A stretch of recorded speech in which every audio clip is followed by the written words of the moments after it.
لیکن کوشش یہ کرتے ہیں کہ 2 روزے ہو جائیں، ایک دن پہلے کا ہو جائے یا ایک دن بعد کا ہو جائے، اللہ تعالیٰ قبول فرمائے۔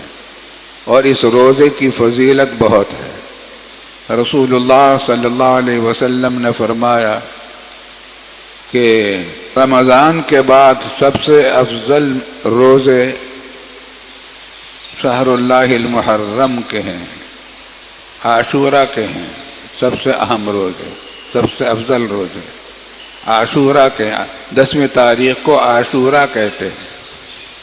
عاشورہ کے روزے تمام روزوں سے، رمضان کے بعد سب روزوں سے افضل ہیں، کیونکہ مجھے امید ہے کہ ایک دن کا روزہ پچھلے 1 سال کے گناہوں کا کفارہ بن جائے گا، صغیرہ گناہوں کا کفارہ بن جائے گا۔